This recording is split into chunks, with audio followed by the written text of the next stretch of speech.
নমস্কার, দেখছেন কলকাতা টিভি। আপনাদের সঙ্গে রয়েছি আমি ঋষিকেশ। শুরু করছি চারটের চারদিক। শুরুতেই যে খবরের দিকে নজর রাখবো, আরএসএস প্রতিষ্ঠাতাদের সঙ্গে উল্টো মেরুর বি.আর. আম্বেদকরকে স্মরণ মোদী। স্বাধীনতা আন্দোলনে বিতর্কিত চরিত্র সাভারকরের প্রশংসার পাশাপাশি নেতাজি সুভাষচন্দ্র বসুর প্রতি শ্রদ্ধা জানালেন মোদী।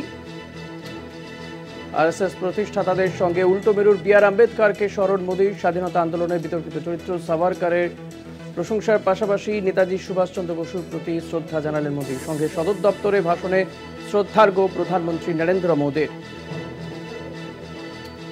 মোদীর আরএসএস প্রতিষ্ঠাতাদের সঙ্গে বি.আর. আম্বেদকরকে স্মরণ, পাশাপাশি সাভারকর, নেতাজি সুভাষচন্দ্র বসুকে একই সঙ্গে স্মরণ। একই সারণীতে বসালেন সাভারকর এবং সুভাষচন্দ্র বসুকে। আরএসএস এর সদর দপ্তরে ভাষণে শ্রদ্ধার্ঘ্য প্রধানমন্ত্রী নরেন্দ্র মোদী। সংঘের সদর দপ্তরে ভাষণে শ্রদ্ধার্ঘ্য প্রধানমন্ত্রী নরেন্দ্র মোদী।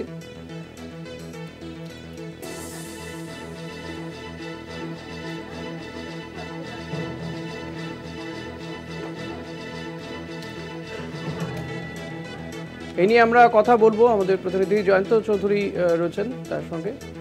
তার আগে আপনাদেরকে শোনাবো প্রধানমন্ত্রী নরেন্দ্র মোদী ঠিক কি বলেছেন। मुझे स्मृति मंदिर जाकर पूज्य डॉक्टर साहब और पूज्य गुरुजी को श्रद्धांजलि अर्पित करने का सौभाग्य मिला। साथियों, इसी कालखंड में हमने हमारे संविधान के 75 वर्ष का उत्सव भी मनाया है।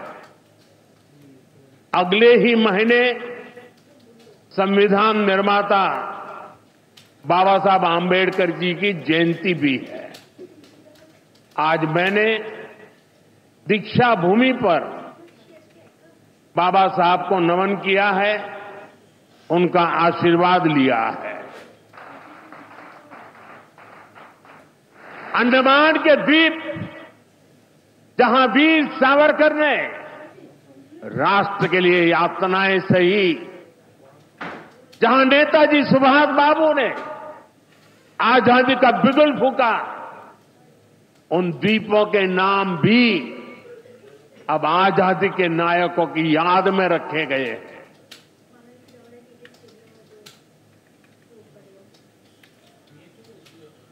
गुलामी के आखिरी दशकों में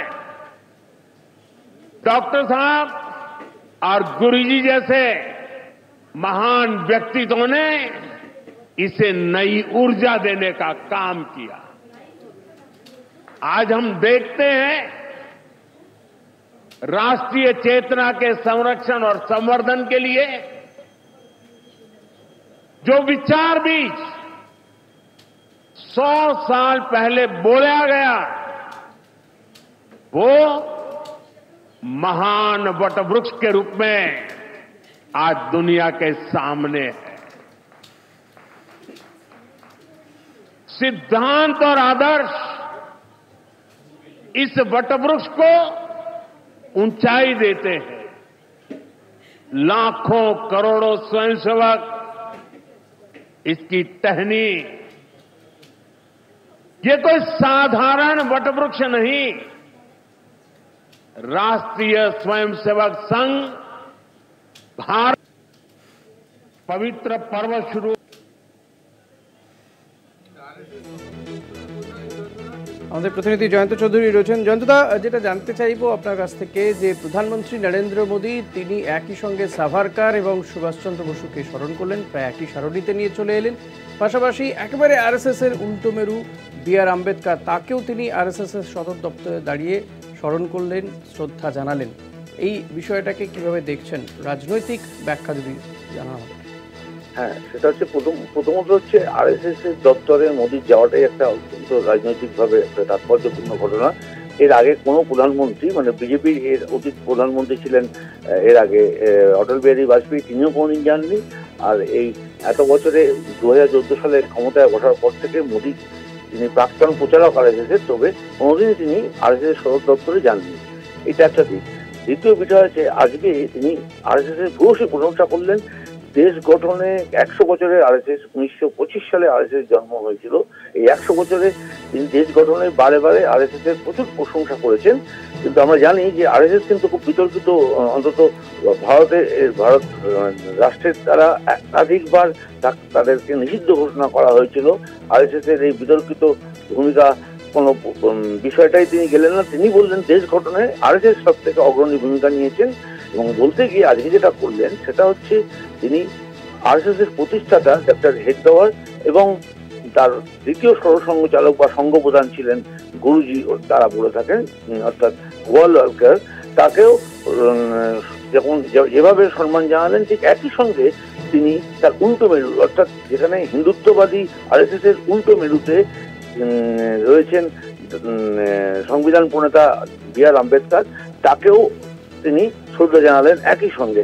এর একটা তাৎপর্যপূর্ণ বিষয় হতে পারে যে যখন সংরক্ষণের প্রবক্তা ছিলেন দলিত এবং পিছিয়ে বর্গের সংরক্ষণের প্রবক্তা ছিলেন বি.আর. আম্বেদকর, আর হিন্দুত্ববাদীরা সেই দিক থেকে পুরোটাই উচ্চ বর্ণের দল বলে তার সংগঠন বলে তাদেরকে বলা হয়, এবং তারা মতদর্শকতাও বিশ্বাস করেন, হিন্দুত্ব রাজনীতিটাই বিশ্বাস করেন, হচ্ছে মনুবাদের উপর দাঁড়িয়ে রয়েছে। ঠিক মনুবাদের বিপরীত মুখে দাঁড়িয়ে থাকা আম্বেদকরকে আজকে যখন নিয়ে আসছেন, সেই সময় মনে রাখতে হবে যে ভারতে সংরক্ষণের পাশাপাশি জাতি গণনার বিষয়টা বিরোধীরা, বিশেষ করে কংগ্রেস, সরব হয়েছে।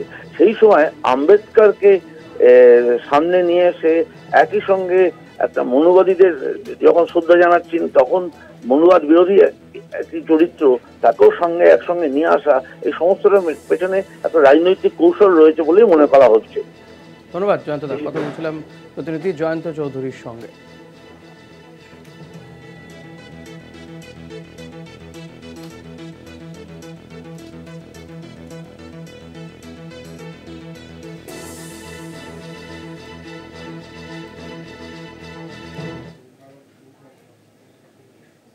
মোদির মুখে সংঘের প্রশংসা, যেখানে সেবা সেখানেই স্বয়ংসেবক, আমি নই আমরা, এটাই মন্ত্র। নাগপুরে আরএসএস এর সভা মঞ্চ থেকে বার্তা নরেন্দ্র মোদির। आखिरी दशकों में डॉक्टर साहब और गुरुजी जैसे महान व्यक्तित्वों ने इसे नई ऊर्जा देने का काम किया। आज हम देखते हैं राष्ट्रीय चेतना के संरक्षण और संवर्धन के लिए जो विचार बीज 100 साल पहले बोला गया, वो महान वटवृक्ष के रूप में आज दुनिया के सामने है। सिद्धांत और आदर्श इस वटवृक्ष को ऊंचाई देते हैं। लाखों करोड़ों स्वयंसेवक इसकी टहनी, ये कोई साधारण वटवृक्ष नहीं, राष्ट्रीय स्वयंसेवक संघ भारत की अमर संस्कृति का आधुनिक अक्षय वट है। স্বাস্থ্য নিয়ে সরকারি নীতি স্পষ্ট, দেশের কোনো গরিব মানুষকে যেন চিকিৎসার অভাবে প্রাণ ত্যাগ করতে না হয়, এই নীতিতে আমাদের এগিয়ে নিয়ে যাচ্ছে আয়ুষ্মান ভারত। মাতৃভাষায় ডাক্তারি পড়া চালুর বিষয়েও আগ্রহ প্রকাশ প্রধানমন্ত্রীর। देश के सभी नागरिकों को बेहतर स्वास्थ्य सुविधाएं मिले, ये हमारी प्राथमिकता है।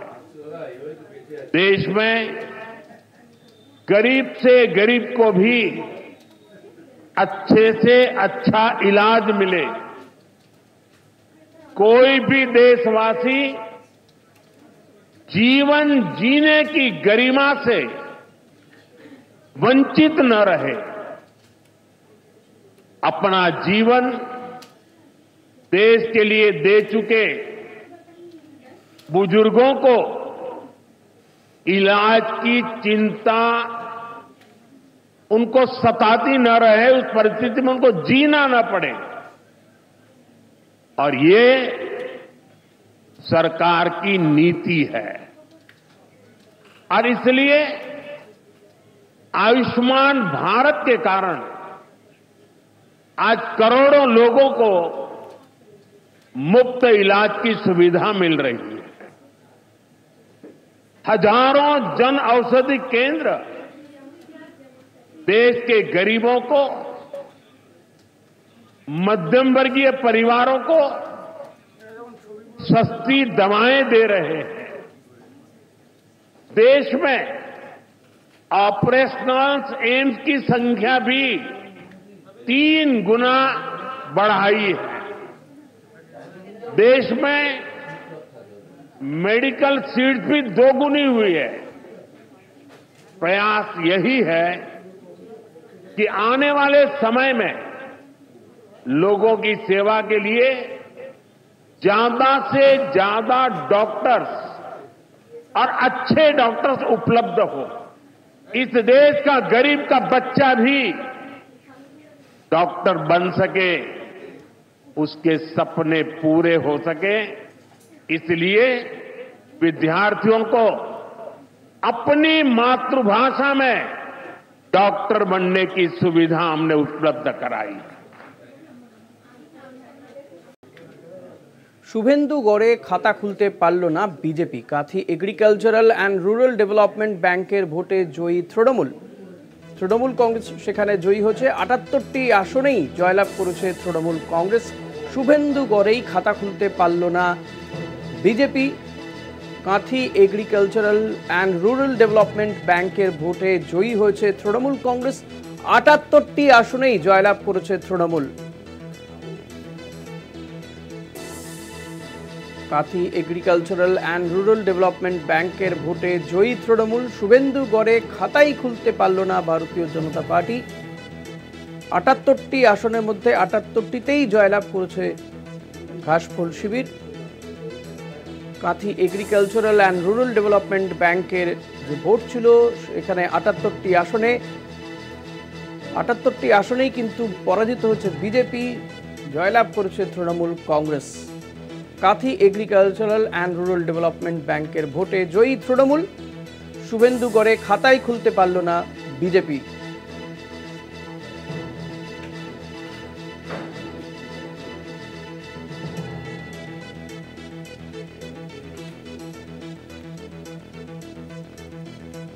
শুভেন্দু অধিকারী গড়ে খাতাই খুলতে পারল না বিজেপি। 78টি আসনে জয়লাভ করেছে Trinamool Congress. Kanthi agricultural and rural development ব্যাংকের ভোটে জয়ী তৃণমূল।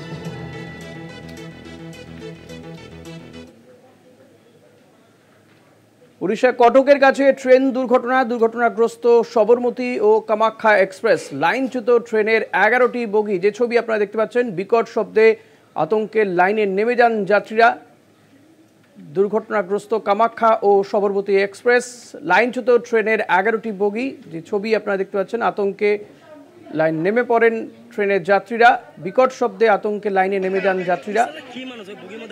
উড়িষ্যার কটকের কাছে এই দুর্ঘটনাটি ঘটেছে। দুর্ঘটনাগ্রস্ত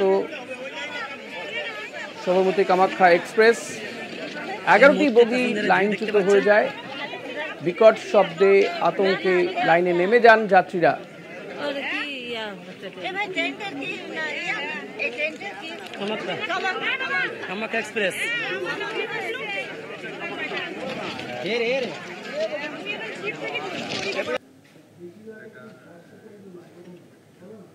পাখির চোখ 26শে বিধানসভা নির্বাচন। তার আগে একদিকে যেমন সংগঠনকে ঢেলে সাজাতে প্রস্তুত রাজ্যের শাসক দল, তেমনি একাধিক কর্মসূচি নিয়ে আসরে তৃণমূল মহিলা কংগ্রেস। অঞ্চলে আঁচল, তোমার ঠিকানা, উন্নয়নের নিশানার মতো রয়েছে একাধিক কর্মসূচি। বুথে বুথে বাড়ি বাড়ি গিয়ে প্রচার করবে তৃণমূল মহিলা কংগ্রেস। বছর ঘুরলেই বিধানসভা নির্বাচন। 21-এর ভোটের আগে মমতা বন্দ্যোপাধ্যায়ের হাতিয়ার ছিল লক্ষ্মীর ভান্ডার। আসন্ন বিধানসভা ভোটে কি স্ট্র্যাটেজি নেবে তৃণমূল? ভোট শতাংশ বাড়াতে কি অঙ্ক কষছে ঘাসফুল শিবির? রাজনৈতিক মহলে যখন এই প্রশ্ন ঘোরাফেরা করছে, ঠিক তখনই বিধানসভা নির্বাচনকে পাখির চোখ করে একাধিক নতুন কর্মসূচি নিতে চলেছে তৃণমূল মহিলা কংগ্রেস। যার মধ্যে রয়েছে অঞ্চলে আঁচল থেকে শুরু করে তোমার ঠিকানা উন্নয়নের নিশানার মতো কর্মসূচি। তৃণমূল সূত্রে খবর,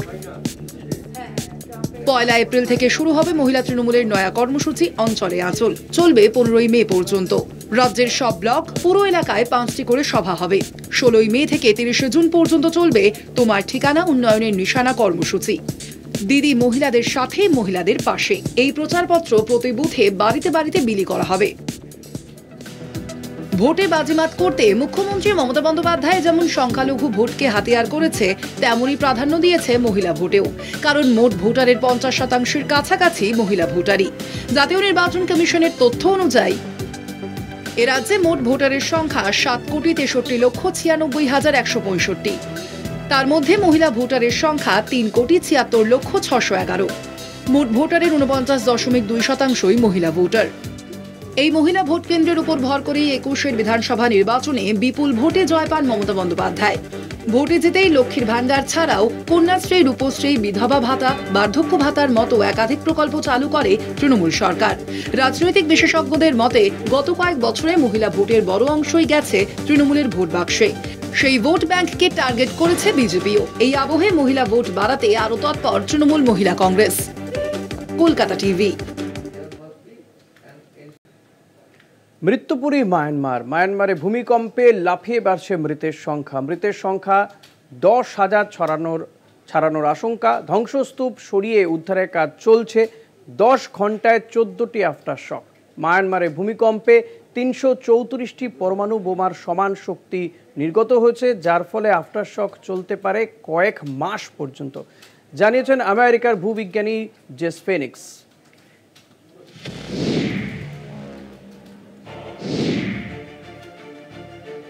ধ্বংসস্তূপ সরাতে বেরোচ্ছে একের পর এক লাশ। মায়ানমার জুড়ে হাহাকার। ভূমিকম্পে তছনছ হয়ে গিয়েছে মায়ানমারের বিস্তীর্ণ এলাকা। মৃতের সংখ্যা 1,644 ছাড়িয়েছে। আহত প্রায় 3,500 মানুষ। এখনো অনেকের খোঁজ মেলেনি। ধ্বংসস্তূপ সরিয়ে উদ্ধার কাজ চলছে। অনেকেই এখনো ধ্বংসস্তূপে আটকে রয়েছেন বলে মনে করা হচ্ছে, ফলে মৃতের সংখ্যা আরও বাড়তে পারে। মায়ানমারের দ্বিতীয় বৃহত্তম শহর মান্দালয় ভূমিকম্পে বিপুল ক্ষতিগ্রস্ত হয়েছে। বহু বাড়ি, মসজিদ এবং অন্যান্য ভবন ধূলিসাৎ হয়ে গিয়েছে। মায়ানমারের ভূমিকম্প এবং তার পরবর্তী পরিস্থিতি নিয়ে সতর্ক করেছেন আমেরিকার ভূবিজ্ঞানী জেস ফিনিক্স। একটি সাক্ষাৎকারে তিনি জানিয়েছেন, মায়ানমারের ভূমিকম্পে 334টি পরমাণু বোমার সমান শক্তি নির্গত হয়েছে। আফটার শক চলতে পারে কয়েক মাস পর্যন্ত। মাটির নিচে ইউরেশীয় পাতের সঙ্গে ভারতীয় পাতের সংঘর্ষের ফলেই এই ভূমিকম্প হয়েছে বলে জানান তিনি। তার অনুমান, এখনো সংঘর্ষ থামেনি, ফলে আফটার শক এখনই থামছে না। শুক্রবারের ভূমিকম্পে থাইল্যান্ডের রাজধানী ব্যাংককেও ক্ষয়ক্ষতি হয়েছে। ব্যাংককের একটি নির্মীয়মান 30 তলা ভবন ভেঙে পড়েছে। এখনো পর্যন্ত সেখানে 10 জনের মৃত্যুর কথা জানা গিয়েছে। আহত অবস্থায় উদ্ধার করা হয়েছে 42 জনকে। এখনো অন্তত 78 জনের কোনো খোঁজ পাওয়া যায়নি। তাদের খুঁজে বের করার মরিয়া চেষ্টা চালাচ্ছে উদ্ধারকারী দল। শনিবার দুপুরেও মায়ানমারে কম্পন অনুভূত হয়েছে। কম্পনের মাত্রা ছিল 5.1। কলকাতা টিভি। ভূমিকম্প বিধ্বস্ত মায়ানমারে উদ্ধার অভিযানের জন্য আন্তর্জাতিক মঞ্চগুলিকে এগিয়ে আসতে অনুরোধ মায়ানমারের সেনা সরকারের। ইতিমধ্যেই পড়শি দেশের পাশে দাঁড়াতে অপারেশন ব্রহ্ম চালু করেছে ভারত। পাঠানো হয়েছে ত্রাণ। জাতীয় মোকাবিলা বাহিনীর দল। মায়ানমারের পাশে রয়েছে চীন, দক্ষিণ কোরিয়া, আমেরিকা, ইরান, মালয়েশিয়া সহ একাধিক দেশ।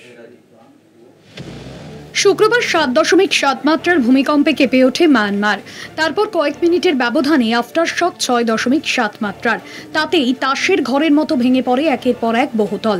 আমেরিকার জিওলজিক্যাল সার্ভের অনুমান, মায়ানমারে মৃতের সংখ্যা ছাড়িয়ে যেতে পারে 10,000-এর গণ্ডি। এই পরিস্থিতিতে আন্তর্জাতিক সাহায্যের আবেদন জানিয়েছেন জুন্টা প্রধান আং লাইন।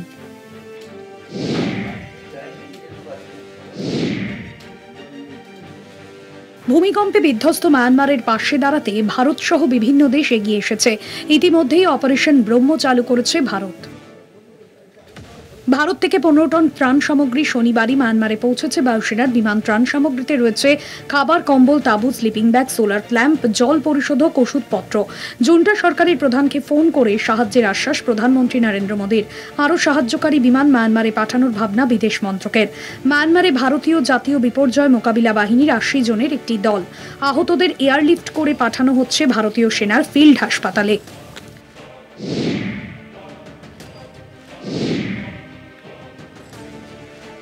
গৃহযুদ্ধের কারণে মায়ানমারে উদ্ধার কাজে সমস্যা হচ্ছে। মায়ানমারের বিস্তীর্ণ অংশ জুন্টা বিরোধীদের নিয়ন্ত্রণে। সেই সমস্ত এলাকায় ক্ষয়ক্ষতির পরিমাণ এখনও স্পষ্ট নয়। জুন্টা বিরোধী পিডিএফ জানিয়েছে উদ্ধার কাজে গতি আনার জন্য শনিবার থেকে 2 সপ্তাহের যুদ্ধবিরতি কার্যকর করা হবে। ভারতের পাশাপাশি চীন, দক্ষিণ কোরিয়া, আমেরিকা, ইরান, মালয়েশিয়া সহ একাধিক দেশ সাহায্যের জন্য এগিয়ে এসেছে। চীন থেকে 82 জনের একটি উদ্ধারকারী দলকে পাঠানো হয়েছে মায়ানমারে। সেখানকার পরিস্থিতি নিয়ে উদ্বেগ প্রকাশ করেছেন আমেরিকার প্রেসিডেন্ট ডোনাল্ড ট্রাম্পও। মায়ানমারকে প্রয়োজনীয় সাহায্যের বার্তা দিয়েছেন তিনি। দক্ষিণ কোরিয়াও $20 লক্ষ ত্রাণ পাঠানোর কথা জানিয়েছে।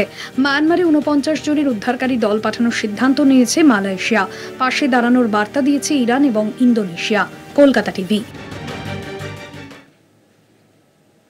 একটা ছোট্ট বিরতি নিয়ে ফিরবো, সঙ্গে থাকবেন।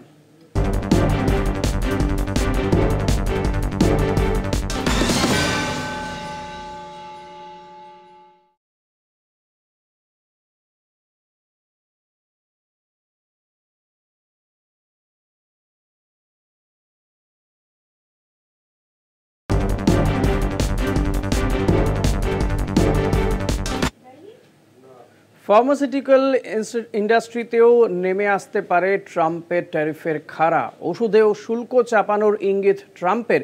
কি প্রভাব পড়বে ভারতের ফার্মা ইন্ডাস্ট্রিতে? পরিস্থিতি আরও জটিল হওয়ার আশঙ্কা বিশেষজ্ঞদের। অটোর পর ফার্মাসিউটিক্যাল ইন্ডাস্ট্রিতেও ট্রাম্পের ট্যারিফের খাঁড়া। শুক্রবার এরকমই ইঙ্গিত দিয়েছেন মার্কিন প্রেসিডেন্ট। ট্রাম্পের ট্যারিফ ঘোষণা নিয়ে গোটা বিশ্বই এখন তটস্থ। মার্কিন যুক্তরাষ্ট্রে আমদানি করা গাড়িতে 25% শুল্ক চাপানোর ঘোষণা এই মাসেই করেছেন মার্কিন প্রেসিডেন্ট। আগামী 2 এপ্রিল বিভিন্ন সেক্টরের একাধিক পণ্যে রেসিপ্রোকাল ট্যারিফের ঘোষণা করতে পারেন তিনি। সেই তালিকায় যে বিদেশ থেকে আমদানি করা ওষুধ থাকবে সেই ইঙ্গিতও শুক্রবার দিয়েছেন ট্রাম্প। এ ব্যাপারে তিনি বলেছেন, আমেরিকায় আসা ড্রাগস এবং ফার্মাসিউটিক্যাল কোম্পানিগুলোর উপর নির্দিষ্ট সংখ্যা ধার্য হবে। অন্য কোনো দেশের উপর নির্ভরশীল থাকতে চায় না আমেরিকা। ট্যারিফ নিয়ে বিভিন্ন দেশের সঙ্গে আলোচনা করতেও রাজি।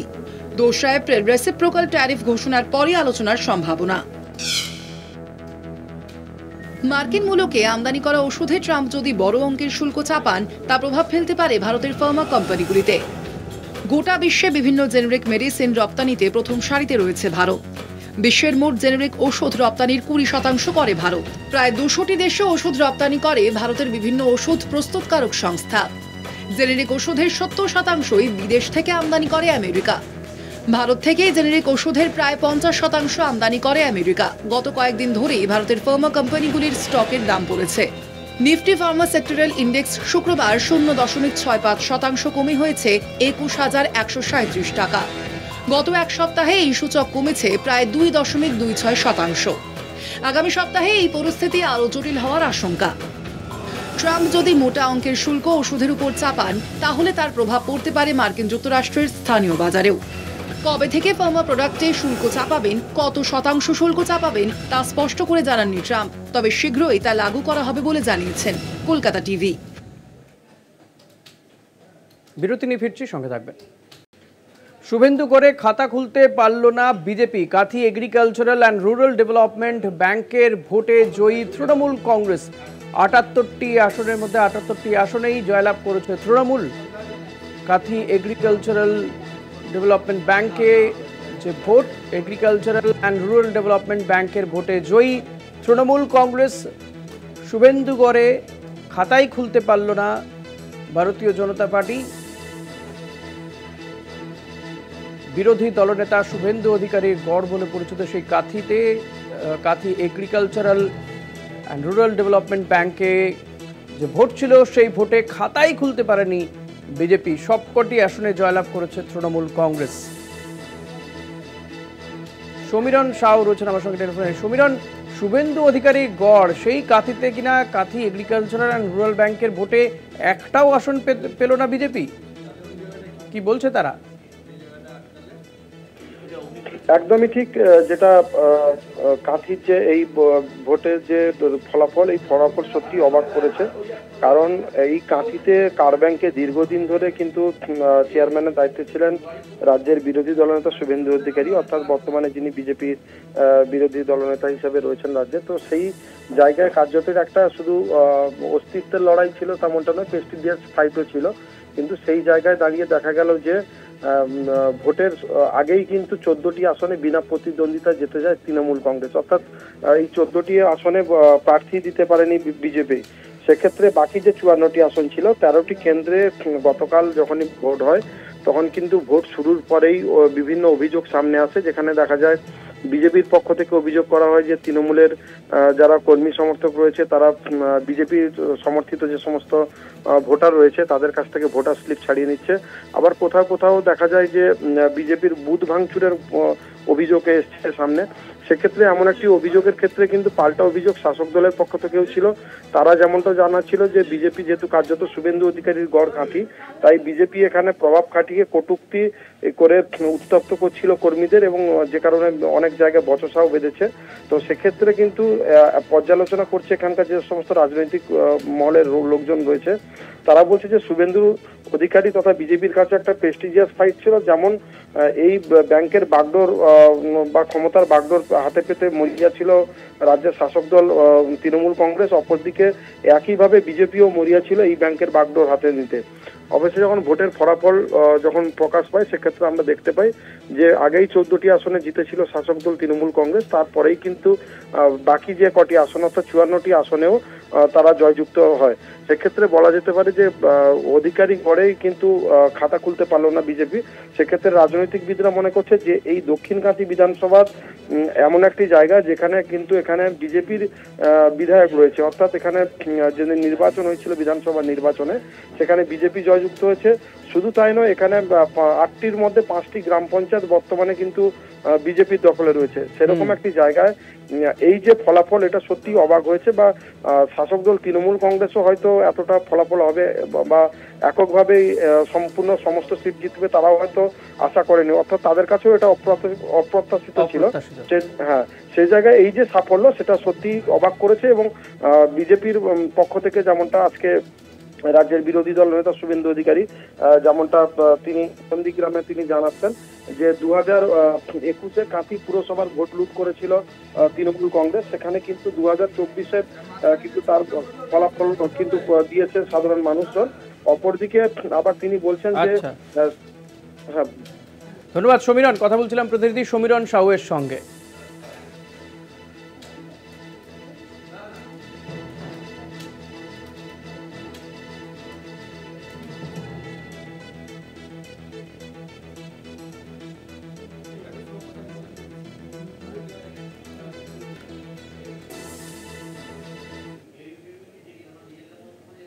পাখির চোখ 26-এ বিধানসভা নির্বাচন, তার আগে একদিকে যেমন সংগঠনকে ঢেলে সাজাতে প্রস্তুত রাজ্যের শাসক দল, তেমনি একাধিক কর্মসূচি নিয়ে আসরে তৃণমূল মহিলা কংগ্রেস। অঞ্চলে আঁচল, তোমার ঠিকানা, উন্নয়নের নিশানা মতন রয়েছে একাধিক কর্মসূচি। বুথে বুথে বাড়ি বাড়ি গিয়ে প্রচার করবে তৃণমূল মহিলা কংগ্রেস।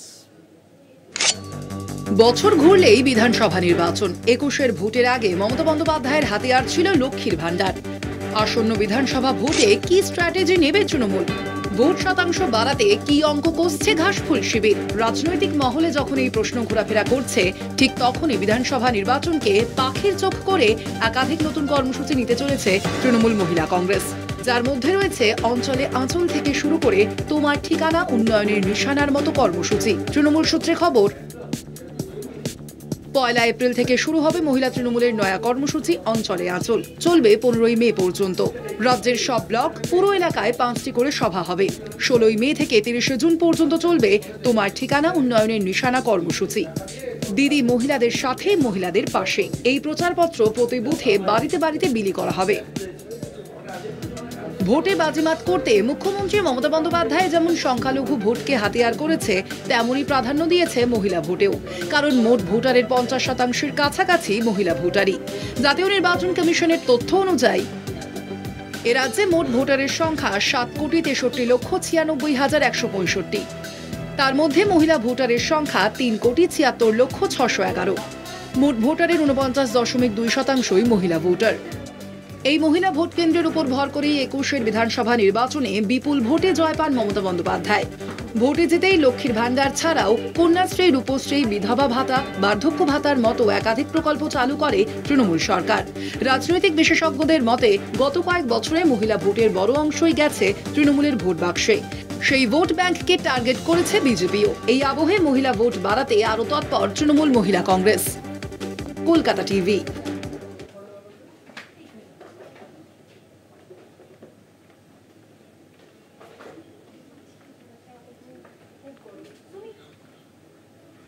এই মুহূর্তে যে খবরের দিকে নজর রাখবো, বিচারপতি যশবন্ত বর্মার বাড়ি থেকে যে নোট উদ্ধার হয়েছিল, দিল্লি হাইকোর্টের বিচারপতি ছিলেন, বাড়িতে নগদ উদ্ধারের জেরে বিচারপতি নিয়োগে কলেজিয়াম ব্যবস্থার উপর ভরসা হারাচ্ছে কংগ্রেস। বিচারপতি নিয়োগে কোনো কমিশন গড়ার ব্যাপারে কংগ্রেসের কোনো আপত্তি নেই, এমনটাই কিন্তু তাদের মত বলে জানা যাচ্ছে। বিচারপতি নিয়োগে কলেজিয়াম ব্যবস্থার উপরে আস্থা হারাচ্ছে কংগ্রেস।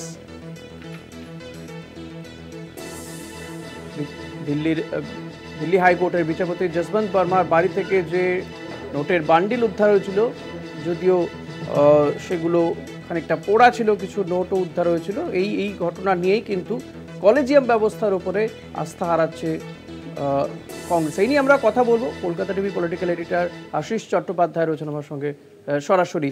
আশিস দা, যেটা জানতে চাইবো যে এই কলেজিয়াম ব্যবস্থা নিয়ে এর আগে শাসক দল তারাও প্রশ্ন তুলেছিল, এবার এই কলেজিয়াম ব্যবস্থাতে কংগ্রেসও আস্থা হারাচ্ছে, সব মিলিয়ে কি দাঁড়াচ্ছে গোটা বিষয়টি?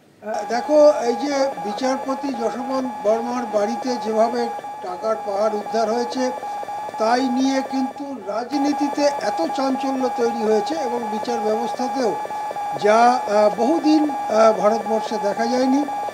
আজকে রবিবার দুপুর থেকে যে খবর আমরা পাচ্ছি নানান সূত্র মারফত, এবং ইন্ডিয়ান এক্সপ্রেস পত্রিকাও একটি খবর করেছে, তার থেকে মনে হচ্ছে যে মল্লিকার্জুন খড়গে এবং শীর্ষ কংগ্রেস নেতৃত্ব মোটামুটি এই রকম জায়গায় এসেছেন যে কলেজিয়াম ব্যবস্থা ব্যর্থ হয়েছে।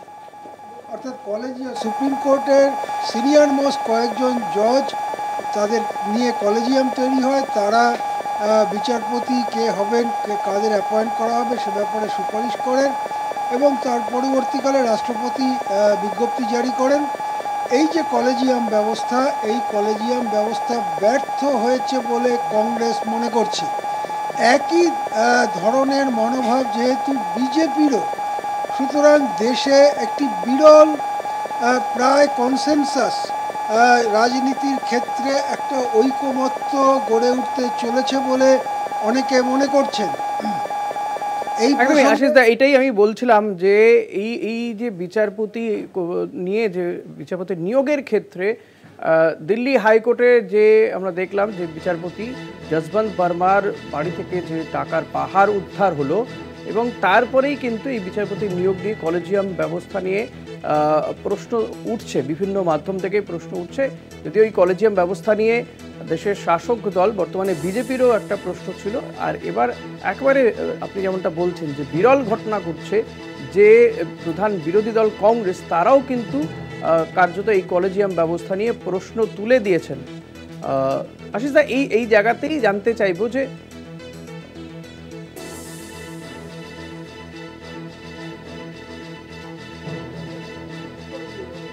তো এই জায়গাতেই কিন্তু প্রশ্ন উঠছে যে তাহলে কংগ্রেস চাইছে কি? এই যে যেখানে আমরা দেখেছি এর আগে নির্বাচন কমিশনার বা নির্বাচন কমিশনেও একটা সময় নিয়োগের ক্ষেত্রে সুপ্রিম কোর্টের প্রধান বিচারপতি, বিরোধী দলের নেতা, তাদের ভূমিকা থাকতো, কিন্তু এখন পুরোটাই কিন্তু সুপ্রিম কোর্টের প্রধান বিচারপতির ভূমিকা আর সেখানে নেই। সেই জায়গায় এই যদি বিচারপতি নিয়োগের ক্ষেত্রেও কলেজিয়াম ব্যবস্থা একবারে উঠে যায়, এবং যেহেতু বিজেপিও এই কলেজিয়াম ব্যবস্থা নিয়ে প্রশ্ন তুলেছে।